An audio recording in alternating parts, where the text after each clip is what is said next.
নতুন বছরের আগমনে দেশের সকল নগর মহানগরে জমায়েত কর্মসূচি ঘোষণা দিয়েছে আওয়ামী লীগ। ৭২ ঘন্টার ভিতরে আওয়ামী লীগের একটি বড় সমাবেশের ডাক দিলেন আপনার ছাত্রলীগের সভাপতি সাদ্দাম হোসেন।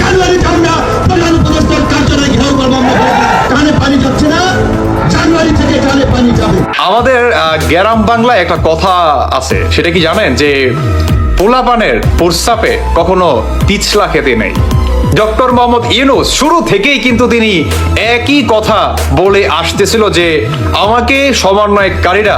অন্তর্বর্তী সরকারের প্রধান উপদেষ্টার কার্যালয় ঘেরাওয়ের আলটিমেটাম দিয়েছে গণ অধিকার পরিষদ। শুধু তাই নয়, উপদেষ্টাদের মন্ত্রণালয়ে ঢুকতে দেওয়া হবে না বলেও জানিয়েছেন গণ অধিকার পরিষদের সভাপতি নুরুল হক নূর। এই অন্তর্বর্তীকালীন সরকারের উপদেষ্টারা এবং এই সমন্বয়করা বেঈমানির দিকে চলে যাচ্ছে। 24 ঘন্টার আলটিমেটাম দিয়েছে শিক্ষার্থীরা, হেডস্কার টান মাইরা একদম উপদেষ্টা পদ থেকে সরাই দিবে। দর্শক বন্ধুরা, এই কি ঘোষণা দিলেন বাংলাদেশের সাবেক প্রধানমন্ত্রী শেখ হাসিনা। 24 ঘন্টার আলটিমেটাম দিলাম ডক্টর ইউনূস এবং উপদেষ্টা এবং সমন্বয়কারী যে বাজার আছে প্রত্যেককে। এই 24 ঘন্টার ভিতরে আপনাদের পদত্যাগ করতে হবে, কারণ এই মাজা ভাঙা উপদেষ্টাদের দিয়ে এই মাজা ভাঙা সরকার। ডক্টর মোহাম্মদ ইউনূস চতুর্মুখী একটা চাপ সহ্য করছে।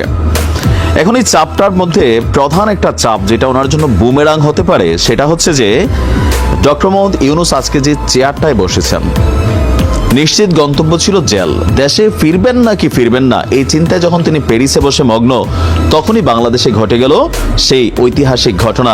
কচিকাঁচার আসরের মন্তব্য, ফেসবুক স্ট্যাটাস ও কর্মকাণ্ডে একের পর এক বিপাকে পড়ছে ডক্টর ইউনূসের অন্তর্বর্তী সরকার। শেখ হাসিনা দেশ থেকে পালানোর পর দেশ কিন্তু অল্প সময়ের জন্য হলেও স্বাভাবিক হয় নাই, দেশের মানুষ কিন্তু একটুর জন্য হলেও শান্ত হয় নাই। কিন্তু হঠাৎ এখন এটা আমরা কি দেখতে পাচ্ছি, আওয়ামী লীগ কর্মীরা আলটিমেটাম দিচ্ছে 72 ঘন্টার, এবং 72 ঘন্টার মধ্যে যদি এইসব তাদের কথা না মানা হয়, তাহলে তারা কিন্তু অনেক কিছুই করবে এবং তারা দেশটাকে লন্ডভন্ড করে দিবে। দর্শক শ্রোতা, আপনাদেরকে সবকিছু আমরা ঘটনাস্থলে থেকে দেখাবো লাইভ সহকারে। ভিডিওর প্রথমে যে অংশ বিশেষগুলো দেখেছেন সেইগুলোর বিস্তারিত এখন দেখতে পারবেন। আমরা আর কথা বাড়িয়ে ভিডিওটা লং করতেছি না, আমরা সরাসরি ভিডিওর মূল আলোচনায় চলে যাচ্ছি। এইসব নিয়ে সবাই কি আলোচনা করতেছে, সমালোচনা করতেছে, অন্যদিকে এইসবের পিছনে কে রয়েছে, এবং আওয়ামী লীগ কর্মীদের 72 ঘন্টার ভিতরে তাদের কথা যদি না শোনা হয় তাহলে তারা কি করবে, সেই সবও কিন্তু আপনাদের সামনে তুলে ধরবো। দর্শক শ্রোতা, ভিডিওটা খুবই ইম্পর্টেন্ট এবং গুরুত্বপূর্ণ, অনেক তথ্যই কিন্তু এই ভিডিওতে পেয়ে যাবেন। এই যে আগে এইগুলো বিষয় দেখবেন এবং ভিডিও শেষে আপনাদের মন্তব্য করবেন এইসব বিষয় নিয়ে, আওয়ামী লীগ কর্মীদেরকে নিয়ে। অন্যদিকে আমাদের দেশের যে বর্তমান সরকার ডক্টর ইউনূস, তিনিও কিন্তু একটা সিদ্ধান্ত নেন, সেই সিদ্ধান্তটাও আপনাদেরকে দেখাবো এবং সেইটার উপর ভিত্তি করে আপনাদের মতামত করবেন। ভিডিও শেষে কয়েকটা ইম্পর্টেন্ট ক্লিপ রয়েছে, সেইগুলো আপনাদেরকে ধারাবাহিকলি দেখাবো। এই যে দেখুন, সংগঠনটির একাধিক নেতার মন্তব্য ও কর্মকাণ্ডে সরকারকে বারবার প্রশ্নের মুখে পড়তে হচ্ছে।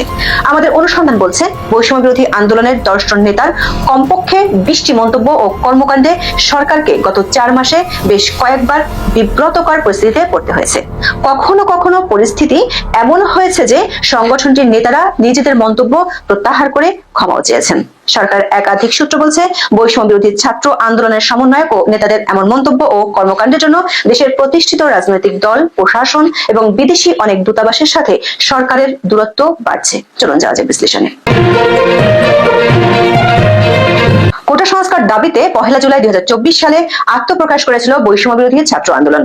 2 দফায় 158 সদস্যের সমন্বয়ক কমিটি ঘোষণা করা হয়। শেখ হাসিনা সরকারের পতনের পর বৈষম্য বিরোধী 3 নেতাকে অন্তর্বর্তী সরকারের উপদেষ্টাও করা হয়। নতুন সরকার দায়িত্ব নেওয়ার পর দেশের প্রায় সব ইস্যুতে সংগঠনটির নেতাদের ছিল দুর্দণ্ড প্রতাপ। দেশের ডাক দিয়েছে আওয়ামী লীগ, তাই তো নতুন বছরে শেখ হাসিনাকে ফিরিয়ে আনার জন্য পদক্ষেপ গ্রহণ করেছে দেশে থাকা আওয়ামী লীগ নেতাকর্মী এবং সমর্থকরা। জানা গেছে আগামী 1 জানুয়ারি অনুষ্ঠিত হবে আওয়ামী লীগের প্রথম সমাবেশ। আওয়ামী লীগের এই সমাবেশ কোথায় এবং কিভাবে অনুষ্ঠিত হবে, তারা এই সমাবেশে নেতৃত্ব দিবে, জানতে হলে না টেনে দেখতে থাকুন আমাদের সম্পূর্ণ ভিডিওটি। আওয়ামী লীগকে নির্বাচনে আসতে বাধা দেওয়া হচ্ছে না বলে মন্তব্য করেছেন নির্বাচন সংস্কার কমিশনের প্রধান ডক্টর বদিউল আলম মজুমদার। শেখ হাসিনা চলে যাওয়ার পর দেশ থেকে আওয়ামী লীগ নেতাকর্মীদের মূল লক্ষ্য ছিল শেখ হাসিনাকে আবারও এই দেশে ফিরিয়ে আনা, কিন্তু এখন তাদের লক্ষ্য নির্বাচনে আওয়ামী লীগকে জয়ী করা। গতকাল বাংলাদেশের নির্বাচন কমিশনের প্রধান বদিউল আলম বলেছেন, আওয়ামী লীগ বাংলাদেশের নির্বাচনে অংশগ্রহণ করার জন্য কোনো বাধা নেই। আওয়ামী লীগের ব্যাপার আমরা চাই যে একটা অন্তর্ভুক্তমূলক নির্বাচন। তো সব দলের অবশ্যই যারা নির্বাচনের জন্য তারা প্রস্তুত হয়ে নির্বাচনে অংশগ্রহণ করতে পারবে এবং কোনো রকম বাধাবিপত্তি তাদেরকে দেওয়া হবে না। তাই তো দেশে এসে নির্বাচন করার জন্য প্রস্তুতি নিচ্ছে শেখ হাসিনা। সম্প্রতি আন্তর্জাতিক বার্তা সংস্থা রয়টার্সকে দেওয়া এক সাক্ষাৎকারে একথা জানিয়েছে শেখ হাসিনার ছেলে সজীব ওয়াজেদ জয়। বাংলাদেশে ফিরে আসবেন সাবেক প্রধানমন্ত্রী শেখ হাসিনা, অংশ নেবেন নির্বাচনে বলেছেন তার ছেলে সজীব ওয়াজেদ জয়। আর তাই তো এই নতুন বছরকে কেন্দ্র করে শেখ হাসিনাকে ফিরিয়ে আনার জন্য নতুন কর্মসূচির ডাক দিয়েছেন আওয়ামী লীগ। আগামী 1 জানুয়ারি থেকে দেশের বিভিন্ন জায়গায় এই কর্মসূচি শুরু হবে, কেননা আওয়ামী লীগ নতুন বছরে নতুনভাবে আবারও বাংলাদেশে ফিরে আসতে যাচ্ছে। প্রিয় দর্শক, আগামী নতুন বছরকে কেন্দ্র করে আওয়ামী লীগের এই নতুন কর্মসূচির মাধ্যমে কি আওয়ামী লীগ আবারও প্রতিষ্ঠিত হতে পারবে? এই বিষয়ে আপনার মন্তব্য কি জানিয়ে দিতে পারেন কমেন্ট বক্সে। 72 ঘন্টার ভিতরে আওয়ামী লীগের একটি বড় সমাবেশের ডাক দিলেন আপনার ছাত্রলীগের সভাপতি সাদ্দাম হোসেন। কেন? শুধু এটাই না, বাংলাদেশের আনাচে কানাচে আওয়ামী লীগের নেতা কর্মীদের এবং আওয়ামী লীগের যারা নাকি সাধারণ সমর্থক আছে তাদের প্রত্যেককে বাংলাদেশের আনাচে কানাচে আপনার তাদের মৃতদেহ উদ্ধার করা হচ্ছে বর্তমান বাংলাদেশে। শুধু এটাই না, আজকে সেন্ট মার্টিনেও এই ধরনের একটা ঘটনা ঘটে। আপনারা অনেকেই জানেন, বাংলাদেশের প্রতিটি জনগণ আজ এদের বিরুদ্ধে কথা বলতে শুরু করেছে। প্রতিটি জনগণ আরো বলবে, সামনে আরো বলবে। আজকে তাদের বিরুদ্ধে কেন সাধারণ জনগণ আসলে ক্ষিপ্ত? কেন? কারণ তারা আওয়ামী লীগকে আপনার নির্বাচনে আসতে দিবে না এবং আওয়ামী লীগের যারা নাকি সাধারণ জনগণ আছে এদেরকে আপনার মেরে নানান জায়গায় ফলায় রাখতেছে। এটার জন্যই আওয়ামী লীগের আপনার সাদ্দাম হোসেন ছাত্রলীগের তিনি এই ঘোষণাটি দেন। দেখেন, একটা কথা বলি, আপনারা আসলে যারা নাকি দেশ চালাইতেছেন, একটা মানে সুন্দর একটা সিম্পল বিষয়, হ্যাঁ, একদম খুবই ছোট্ট একটা বিষয়, সেটি হচ্ছে আপনার আওয়ামী লীগের সমর্থক কত বাংলাদেশে? ধরেন 100 জন লোক আছে, তো 100 জন লোকের ভিতরে ধরেন আপনার 50% ধরেন, কেমন 50% ধরি, তো 50% যেই দলটাকে নাকি ভালোবাসে এবং যেই দলটা নাকি আপনার ভোটের অধিকারী, সেই দলটাকে আপনারা বাদ দিয়ে নির্বাচনে আপনারা কিভাবে প্ল্যান করতে পারেন? কিভাবে? এটা কি বাংলাদেশের সাধারণ জনগণ মেনে নিবে? সাধারণ জনগণ আজ খেতে পারতেছে না, আজ পড়তে পারতেছে না। যে নাকি দিন আনে দিন খায়, সেও আজ বাজারে গেলে তার মাথা খারাপ হয়ে যায়। কেন? এটার জন্যই আজ আওয়ামী লীগকে সাধারণ জনগণ বড্ড মিস করতেছে। আমি অনেক ভিডিওতে আপনাদের এই ফুটেজগুলো দেখাইছি যে সাধারণ মানুষের বক্তব্য কি, দেখছেন কিনা? তো তাহলে এখন যদি আপনারা আওয়ামী লীগকে ভাই বাদ দিয়ে নির্বাচন করতে চান, এটা কখনো কি পসিবল হবে? হবে না।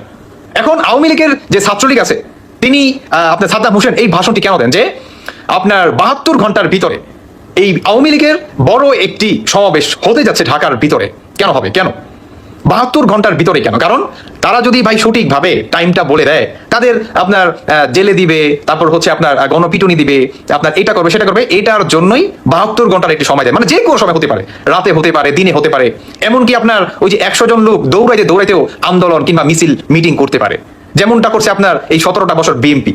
ঠিক তেমন ভাবেই তারা করতে পারে। মানে কি, তারা কিন্তু চাইলেও মনে করেন হাজার হাজার লাখ লাখ কর্মী কিন্তু আনতে পারে, কিন্তু আপনার তারা জানান দিচ্ছে যে আমরা এখন পর্যন্ত আছি। আপনারা অনেকেই জানেন যে হয়তো আওয়ামী লীগ মুছে গেছে, আমরা হয়তো আওয়ামী লীগকে সরাই ফেলছি, আওয়ামী লীগের হয়তো এই দুঃসাহস নাই, আওয়ামী লীগ আসলে এই দুঃসাহসটা পেত না। কিন্তু আপনারা বর্তমান যেই হত্যাকাণ্ড চালাচ্ছেন বাংলাদেশের আনাচে কানাচে, এটার জন্যই আওয়ামী লীগকে পুনরায় ফিরতে হলো। ফিরবেই ভাই, কারণ যে দলটা নাকি স্বাধীনতার দল, সেই দলটাকে তো আপনি মুছে ফেলতে পারেন না। পারেন কি? পারেন না। তো সেই রাইট বাই কারো নাই। আপনি মানেন কি মানা মানেন, আওয়ামী লীগকে বাংলাদেশের সাধারণ জনগণই ফিরিয়ে আনবে, দেখতে পারবেন। এই যে মনে করেন একটা ফার্স্টে যে ফুটেজটা দেখাইলাম, এটা হচ্ছে আওয়ামী লীগের কি ছোট্ট একটা মিছিল। এটা কিন্তু ছোট্ট মিছিল না, এটা হচ্ছে জানান দিচ্ছে যে আমরা আসি, আমরা মরে যাইনি, আমরা থাকবো। দর্শক বন্ধুরা, আমি আসলে আর ব্যক্তিগতভাবে কিছু বলতে যাচ্ছি না, বাকিটা আপনাদের ব্যক্তিগত মতামত আপনারা অবশ্যই জানিয়ে যাবেন। এই মাজা ভাঙ্গা কোমর ভাঙ্গা মেরুদণ্ডহীন উপদেষ্টা পরিষদ দিয়ে মোকাবেলা করা যাবে না। আপনারা যদি সহায়তা দিতে ব্যর্থ হন, জানুয়ারিতে আমরা প্রধান উপদেষ্টার কার্যালয় ঘেরাও করবো। আমরা কানে পানি যাচ্ছে না, জানুয়ারি থেকে কানে পানি যাবে। যখন প্রথম উপদেষ্টা পরিষদ গঠন হয়েছে, তখনই মানুষ হতাশ হয়েছে। দ্বিতীয় দফা আবার বর্ধিত করা হয়েছে, সেটা দেখে আরো মানুষ বেহুশ হয়েছে। এখন আমরা বারবার বলছিলাম যে এই পরিস্থিতি, এই মাজা ভাঙ্গা কোমর ভাঙ্গা মেরুদণ্ডহীন উপদেষ্টা পরিষদ দিয়ে মোকাবেলা করা যাবে না, জাতীয় সরকার করতে হবে।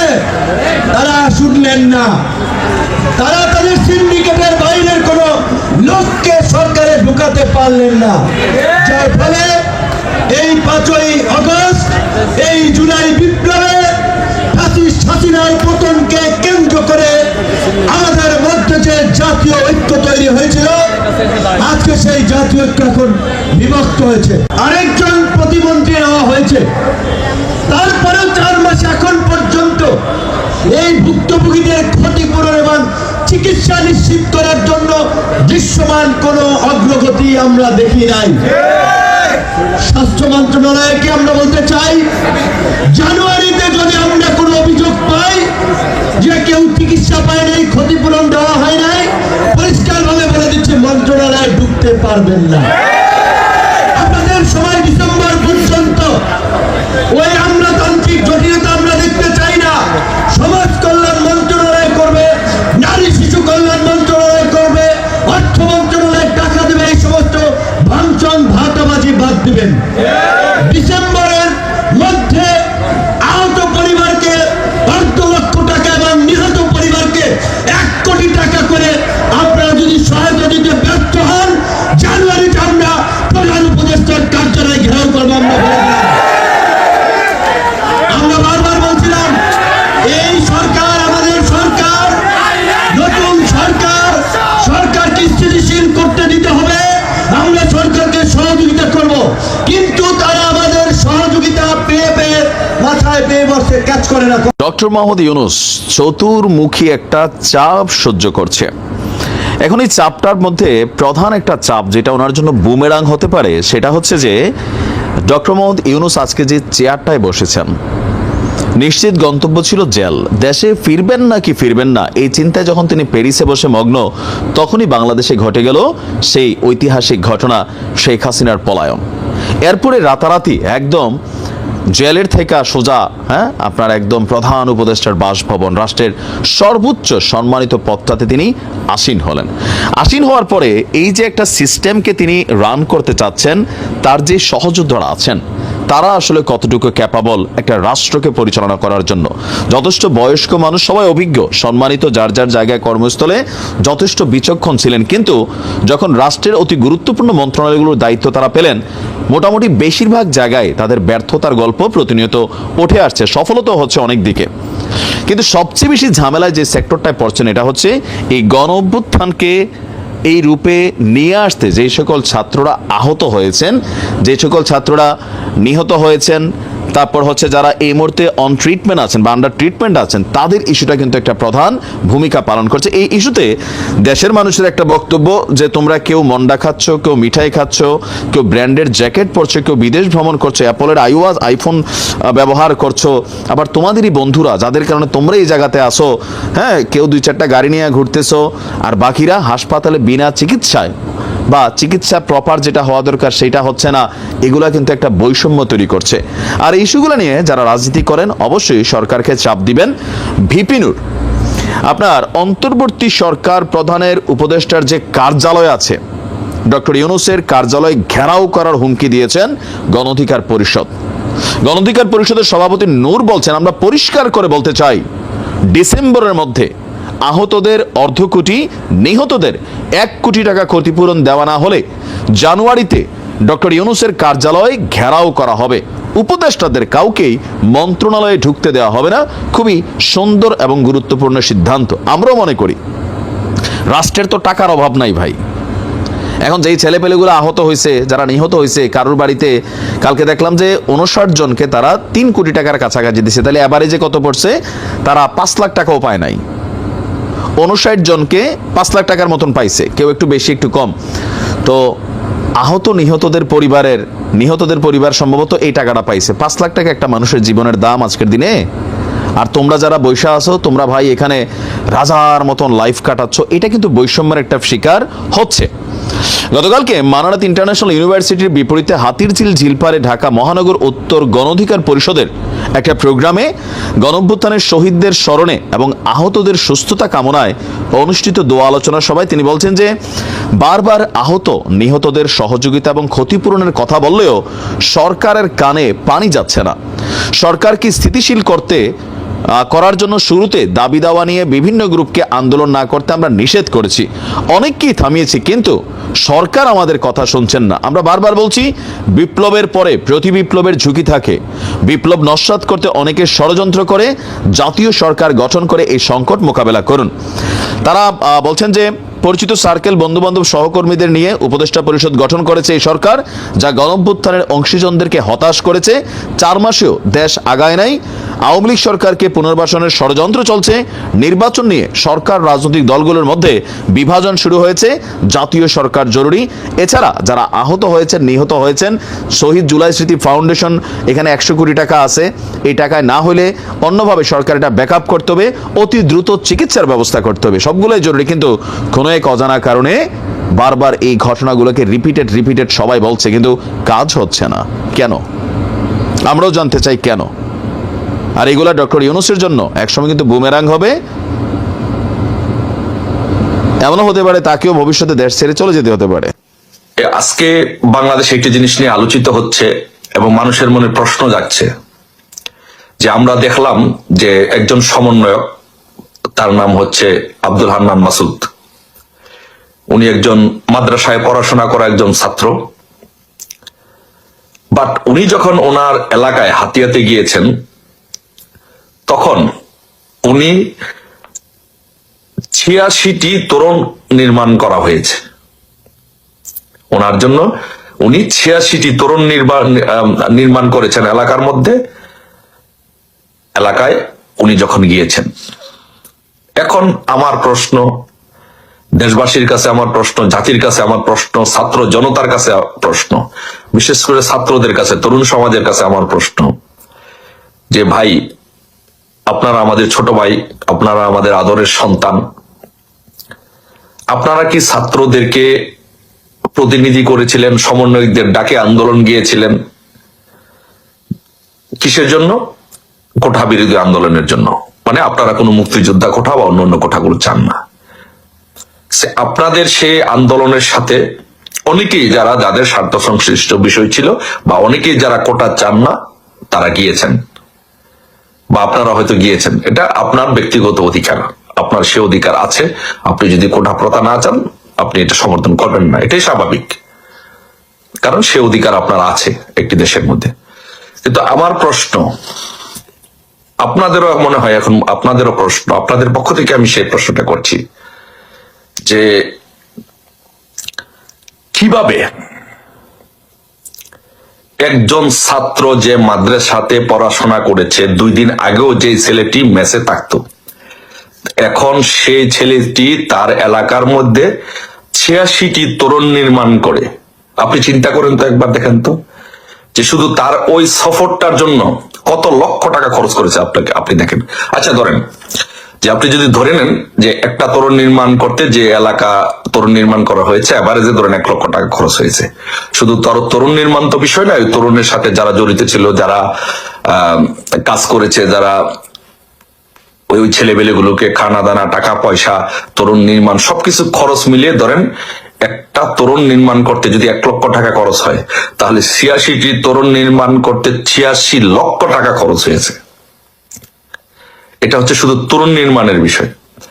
তারপরে সে যে এলাকার মধ্যে গাড়ি বহন নিয়ে গেল, সে এই গাড়িটি কোথায় পেল?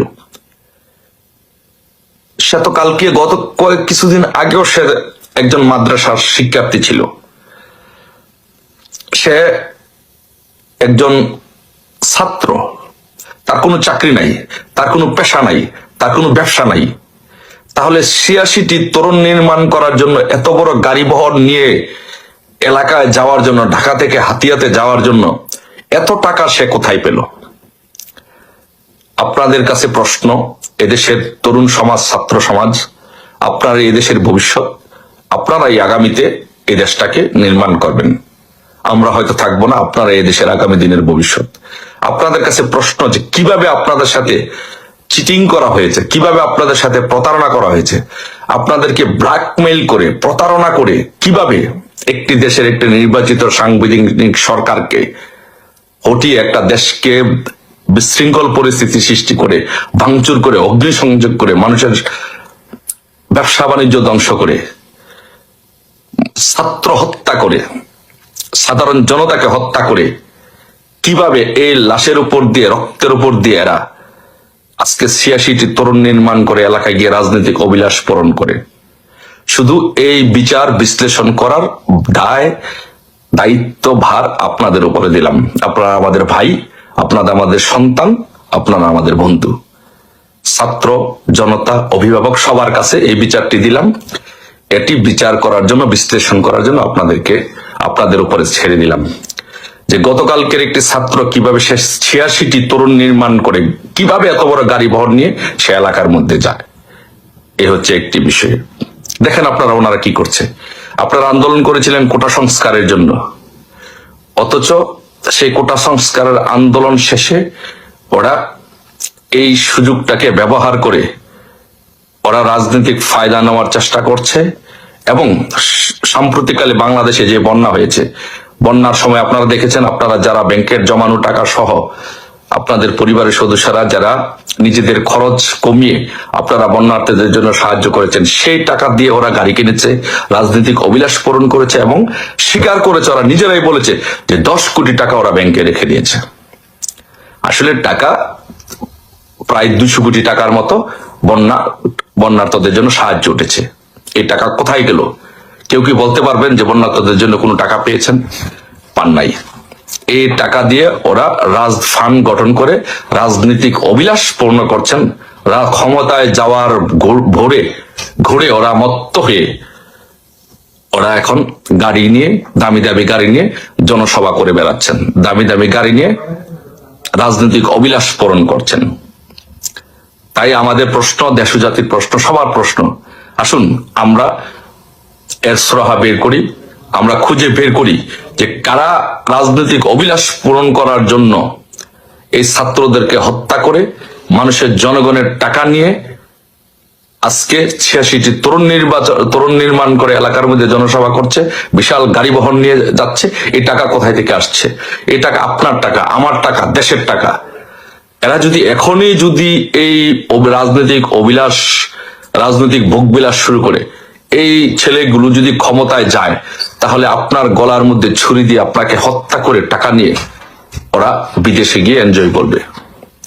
এখনই সময় এসেছে, আসুন আমরা সকলে ঐক্যবদ্ধভাবে এসব অন্যায়, অনিয়ম এর বিরুদ্ধে আমরা প্রতিবাদ করি, তাদেরকে প্রতিহত করে আমরা আমাদের সাংবিধানিক ধারাবাহিকতা বজায় রেখে আমাদের সাংবিধানিক সরকারকে ফিরিয়ে আনি এবং আমরা আবারও বঙ্গবন্ধু কন্যা দেশরত্ন শেখ হাসিনাকে ক্ষমতায় বসিয়ে আমরা আবারও যে উন্নয়ন এবং অগ্রগতির যে যাত্রা ছিল, সেই উন্নয়ন এবং অগ্রগতির যাত্রাটিকে অব্যাহত রাখি।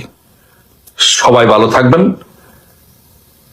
এই লাইভটি সবাই যারা যারা দেখছেন সবাই শেয়ার করে এদেশের জনগণকে জানার ব্যবস্থা করে দিন, বুঝার ব্যবস্থা করে দিন। কারণ বাংলাদেশে যে চ্যানেলগুলো আছে, চ্যানেলগুলোতে এই ফ্যাসিস্ট সৎখোর স্বৈর শাসক ইউনূস কোনো সত্য নিউজ প্রকাশ করতে দিচ্ছে না। নিউজগুলোকে বন্দুকের নল দিয়ে জিম্মি করে তাদের ইচ্ছা মতো খবর সংবাদ প্রকাশ করছে। Breaking news, breaking news, breaking news. দর্শক বন্ধুরা, রাষ্ট্রপতি চপ্পুর কাছে পদত্যাগ করে দেশ ছাড়তেছেন ডক্টর ইউনূস। হঠাৎ এই সিদ্ধান্ত তিনি কেন নিলেন? আমাদের গ্রাম বাংলায় একটা কথা আছে, সেটা কি জানেন? যে পোলাপানের প্রস্রাবে কখনো পিছলা খেতে নেই। ডক্টর মোহাম্মদ ইউনূস শুরু থেকেই কিন্তু তিনি একই কথা বলে আসতেছিল যে আমাকে সমন্বয়কারীরা নিয়োগ দেয় এবং আমি সমন্বয়কদের কথাই কাজ করে যেতে চাই। এই ছাত্র সমাজ কিংবা এই সমন্বয়করা যেটা বলবে আমি সেটাতেই পদক্ষেপ নিতে চাই। কোন রাজনীতিবিদ কে কি বললো কিংবা কোন জনগোষ্ঠী কে কি বললো আমার সেটাতে আমার কোনো ইন্টারেস্ট নেই। কিন্তু ফাইনালি কেন রাষ্ট্রপতি চপ্পুর কাছে পদত্যাগ করে দেশ ছাড়ার সিদ্ধান্ত নিলেন ডক্টর ইউনূস? দেখেন একটা কথা বলি, ডক্টর ইউনূস আসলে এই 120 দিনের মাথায় বাংলাদেশে কোনো পরিবর্তন আনতে পারছে। হ্যাঁ, আপনার সামথিং একটা পরিবর্তন, সেটি হচ্ছে আপনার যেমন আপনার পলিথিন নিষিদ্ধ, তারপর হচ্ছে আপনার এই মানে ছোটখাটো এগুলো আসলে ধরা চলে না, দ্রব্যমূল্যের দাম কিংবা জনগণের ভিতরে শান্তি ফিরিয়ে আনা, কোনো কিছুতেই তিনি মনে করেন আপনার হয় নাই, সাফল্য হয় নাই। তিনি বললেন যে আমি আমার নিয়মিত যে আমার কাজ আছে, আমার ব্যবসা প্রতিষ্ঠান আছে, আমি সেখানেই ফিরে যেতে চাই। আমি বলবো যে আপনি এতদিন পরে হলেও আপনার সম্মানটা যতটুকু এখন পর্যন্ত আছে, আপনি একদম সঠিক সিদ্ধান্তটি নিছেন, সত্যি কথা বলতেছি।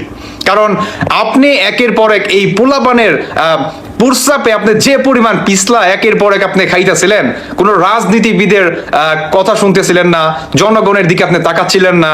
এই সার্জিস হাসনাতরা যেভাবে বলতেছিল আপনি ঠিক সেভাবেই মনে করেন প্রতিটি কার্যক্রম আপনি মনে করেন চালিয়ে যেতেছিলেন। কিন্তু এখন ফাইনালি কেন আপনি এই ডিসিশনটি নিলেন? কারণ আপনি জানেন যে আপনার যে নোবেল বিজয়ী, আপনার যে বহির্বিশ্বে যে একটা সম্মান, সেটি আর থাকছে না। কারণ একে একে আপনি প্রতিটি স্টেপে আপনি একজন সরকার হিসেবে আপনি একদম টোটালি হচ্ছে মনে করেন ব্যর্থ। একদম ক থেকে চন্দ্রবিন্দু চান অব্দি আপনি মনে করেন ব্যর্থ। আপনি ক থেকে খ যেতে পারেন নাই, এতটুকু আপনি পরিবর্তন করতে পারেন নাই। অতএব আপনি নিঃসন্দেহে একটি ভালো সিদ্ধান্ত নিছেন। এখন দেখা যাক যে আপনার কালকে তিনি কোথায় যায়। শুধু এটাই না, যখন নাকি তিনি এই সিদ্ধান্তটি নেয়, সবচেয়ে মজার বিষয় কি জানেন? সমন্বয়কদের ঘুম হারাম হয়ে গেছে, সার্জিসদের ঘুম হারাম হয়ে গেছে, হাসনাতদের ঘুম হারাম হয়ে গেছে। বর্তমান এই সমন্বয়কারীরা মানে যারা নাকি আপনার এদের মানে ডক্টর ইউনূসের হাত ধরে এবং আসিফ নজরুলের হাত ধরে কোটি কোটি টাকার মনে করেন সুযোগ সুবিধা এবং সরকারি গাড়ি বাড়ির মনে করেন বিলাস বিবল মনে করেন আপনার এক একটা নিতেছিল, সুযোগ সুবিধা নিতেছিল, এখন তারা আপনার যমুনা ভবনে এই ডক্টর ইউনূসের যাদের পদত্যাগ না করে তিনি এইটার সমন্বয়টা আটকানোর জন্য মনে করেন গেছে। এখন এই সমন্বয়কারীরা কি আটকাতে পারবে? আমার বলে মনে হয় না, সত্যি মনে হচ্ছে না। কারণ তিনি যদি এখনো এই সমন্বয়কারীদের কথায় এবং উঠে আর বসে, তাহলে শেষ, সত্যিই শেষ। কারণ এই সার্জিস আর হাসনাতের গুম কেন হারাম হয়ে গেছে? কারণ এদের পিছনে যে আপনার বৈষম্য বিরোধী ছাত্র আন্দোলনে যে হাজার হাজার লাখ লাখ যে মানুষ ছিল, বর্তমান তারা কেউ নেই। কেন নেই? কারণ এরা বাংলাদেশটাকে একটা ধ্বংসে মনে করেন আপনার পরিণত করছে।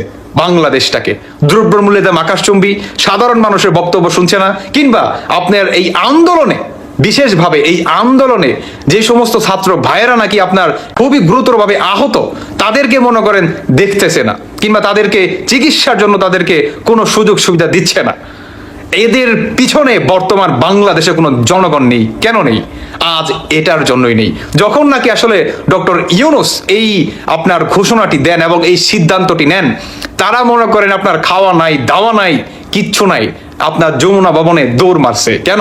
যাতে ডক্টর ইউনূসকে এই সিদ্ধান্ত থেকে ফিরে আনতে পারে।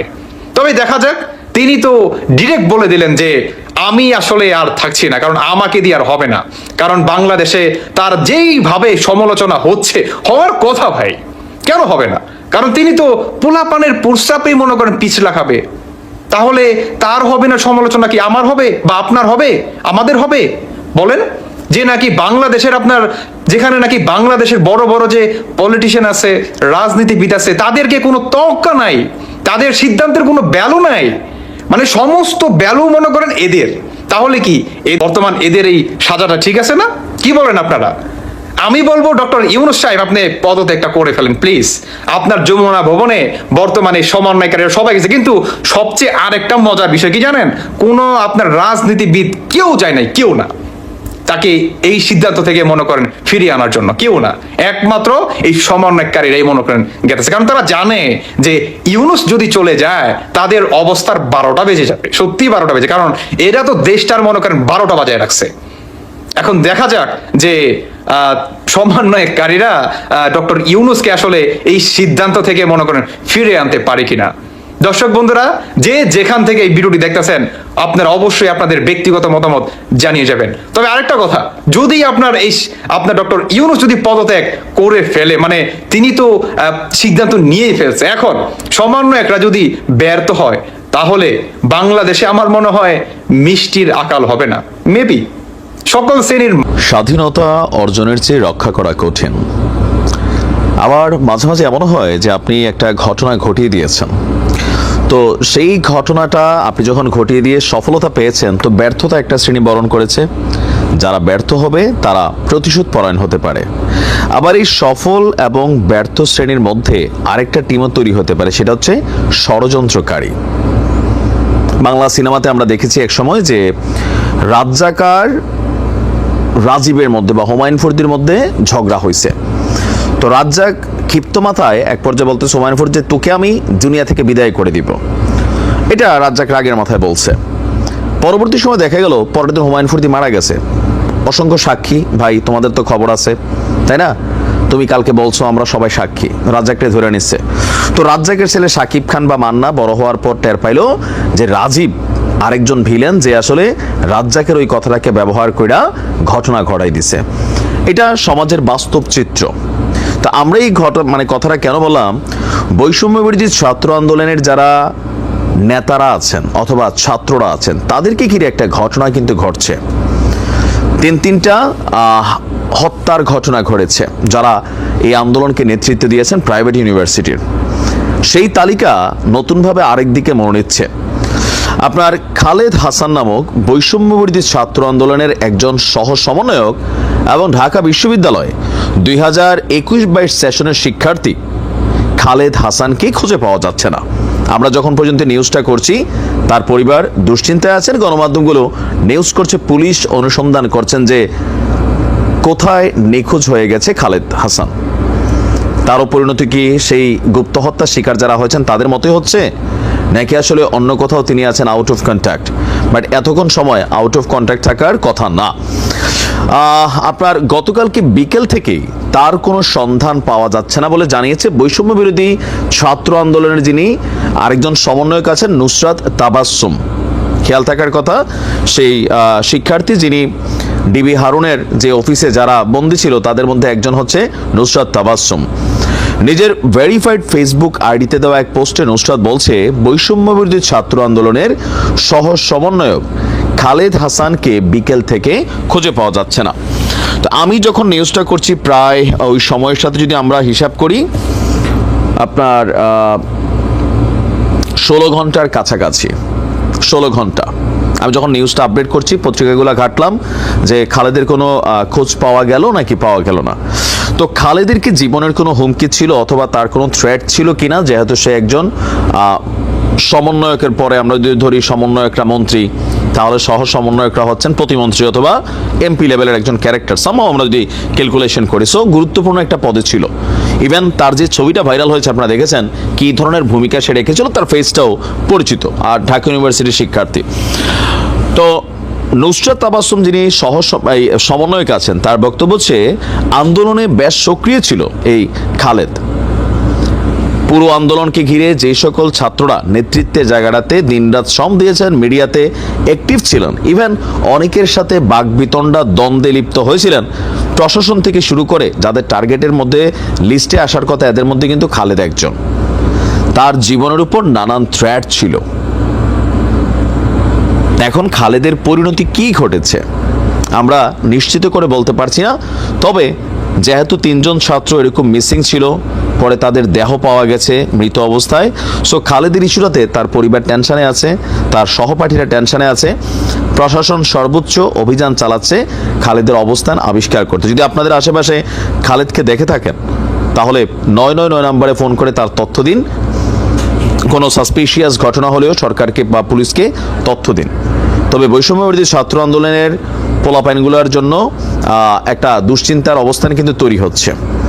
এর মাঝখানে একটা ভিডিও ভাইরাল হয়েছিল যে জয় বাংলা কিলিং মিশন, কেউ কেউ বলতে চাই যে দেখো এটা শুরুর পরেই ঘটনা হয়ে গেছে। এই কারণে ভিডিওর প্রথমে বলছিলাম অনেক কিছুই ঘটতে পারে, এখানে কে বা কারা, এটা আসলে এই মৃত্যু রহস্যগুলো উদ্ঘাটন না হলে মেক শিওর করা যাচ্ছে না। বাট ওই যে জয় বাংলা কিলিং মিশন তৈরি হয়েছে, শুরু হয়ে গেছে ছাত্রদের মিসিং।